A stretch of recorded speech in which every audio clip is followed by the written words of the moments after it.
Salut tout le monde, j'espère que vous avez passé un bon Noël et j'espère que vous êtes encore dans l'ambiance car aujourd'hui j'ai envie de vous raconter l'histoire de l'homme qui a sauvé Noël. Alors oui, cette vidéo était censée sortir avant Noël mais ça n'a pas été possible donc nous voilà et j'espère que vous êtes encore dans l'ambiance un peu festive car aujourd'hui je vais vous raconter l'histoire de l'homme qui a sauvé Noël 1918.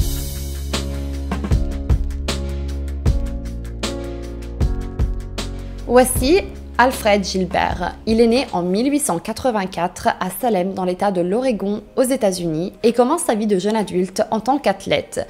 Il pratique le football américain, il est gymnaste et c'est un sportif de haut niveau puisqu'en 1908, il va gagner une médaille d'or aux Jeux Olympiques et va battre le record du monde du saut à la perche. En fait, on peut même dire qu'il a révolutionné le saut à la perche. En effet, il avait l'habitude de creuser un trou dans le sable devant le sautoir afin d'assurer la stabilité de sa perche. Même si sa technique lui a été interdite aux Jeux Olympiques de 1908, ça ne lui a pas empêché de remporter la médaille d'or. Mais son idée sera reprise plus tard pour en faire une invention qui est toujours utilisée de nos jours sous la forme d'un butoir, et ce, même dans les compétitions officielles. Du coup, on constate que le mec est assez rusé, assez malin, mais quel rapport avec Noël? Justement, je me suis moi aussi posé la question, comment va-t-il faire pour sauver le Noël de 1918? Et c'est là que ça devient intéressant, puisque Alfred, au-delà d'être un athlète, est aussi un étudiant en médecine à l'université de Yale, qui est une université très réputée aux États-Unis. Il obtiendra son diplôme en médecine du sport, et pour financer ses études, il avait commencé à travailler en tant que magicien. Du coup, on est quand même en train de parler d'un mec qui est athlète, étudiant à l'université de Yale, donc très intelligent, médecin et magicien. Il se tape le parcours entier, des années et des années d'études pour devenir médecin. Ça y est, il obtient son diplôme et c'est à ce moment-là, après tout ce temps, qu'il se rend compte qu'en fait, la magie le passionne beaucoup plus que la médecine. Le job d'étudiant qu'il a fait pendant toutes ces années pour financer ses études à Yale était en réalité devenu sa réelle passion.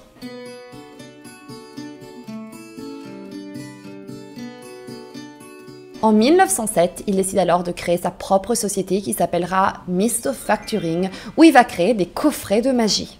L'idée, c'était de créer des petits coffrets qui contenaient tout le nécessaire pour que des enfants puissent faire leur petit tour de magie. Et c'est une idée qui marchera très bien. Les coffrets vont se vendre et il va commencer tout doucement son ascension qui le fera devenir un géant du monde des jouets. Quelques années après la création de Mistofacturing, il va la renommer sous le nom de A.C. Gilbert Company. À cette occasion, en 1913, il va créer un nouveau jouet qu'il va appeler l'Erector 7. Et en gros, c'est un jouet de construction qui avait été inspiré par les poutres en métal qu'il voyait à New York.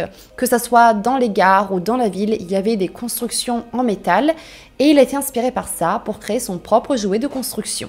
C'était toujours sous forme de coffret, mais cette fois le coffret allait inclure tous les éléments pour la construction d'un petit modèle de train, de grande roue. C'est un peu la version 1913 de nos Lego en fait, puisque c'était vraiment un jeu de construction, mais tout en métal, avec tous les petits outils. C'était un petit peu un jeu de petits mécanos en fait, qui a révolutionné le game, puisqu'il y avait même un moteur qui faisait marcher tout ça. Le fait qu'il y ait un moteur inclus dans le coffre était une révolution à l'époque. Et les enfants ont adoré ce jouet qui est devenu le jouet le plus populaire aux États-Unis à cette époque. Le jouet commence à apparaître absolument partout, dans les magazines, dans les journaux. Tous les enfants veulent un Erector 7, tous les enfants demandent à leurs parents de leur acheter un Erector 7 et c'est une course effrénée vers la réussite. Mais quelque chose va stopper tout ça le 16 avril 1917.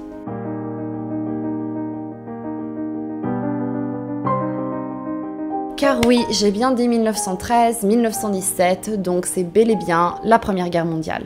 Durant la première partie de la guerre, les États-Unis s'étaient déclarés comme étant neutres, mais c'est en 1917 qu'ils vont rentrer en guerre. Et cette année-là, le gouvernement américain réquisitionne la fabrique de Gilbert, mais aussi d'autres usines de fabrication, pour fabriquer de l'armement. Mais Noël n'est pas remis en cause. On n'interdit pas aux gens de fêter Noël, c'est juste une décision qui concerne les usines. Mais voilà, Gilbert n'est pas, bien évidemment, n'est pas ravi de cette nouvelle, mais que peux-tu faire? On est en période de guerre, donc il accepte et son usine servira donc pour la fabrication d'armement. Mais l'année d'après, pour le Noël 1918, le gouvernement va prendre une décision bien plus radicale, puisqu'en fait, ils vont tout simplement interdire la fabrication de jouets et vont même inciter les Américains à ne pas acheter de cadeaux de Noël pour soutenir les efforts de guerre. Cette fois, c'est trop pour Gilbert qui décide d'aller à Washington pour parler directement avec le conseil. Puisque Gilbert, à ce stade, est devenu un homme assez influent dans le monde des jouets, il va être reçu en personne par le conseil et va amener avec lui une mallette contenant ses jouets pour appuyer son argumentation. Gilbert se met en route pour Washington et sait qu'il n'aura que quelques minutes pour convaincre le conseil. Et c'est à ce stade que ça devient très difficile de distinguer le vrai du faux puisque les seules personnes présentes ce jour-là étaient Gilbert et le conseil de défense. Mais tout ce qu'on a, c'est des récits, des légendes qui nous racontent par exemple qu'au lieu de durer que quelques minutes, cet entretien a duré bien 3 heures. Et il y en a même qui disent que les bureaucrates se seraient mis par terre pour jouer avec les jeux de Gilbert et que cet entretien qui à la base était censé être très formel, à la fin est devenu quelque chose de très convivial.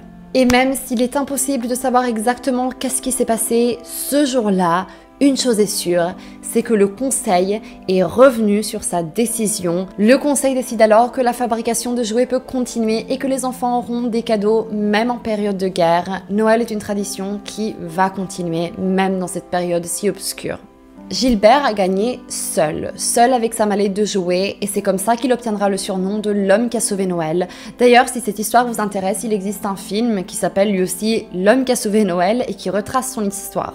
Gilbert va continuer à créer des jouets tout au long de sa vie et va mettre beaucoup d'efforts et beaucoup d'amour dans sa compagnie. Du coup, en 1924, il va créer un nouveau modèle d'Erector qui contient plus de 70 pièces qu'il va appeler le New Erector, le plus grand jouet au monde. This one is a beauty.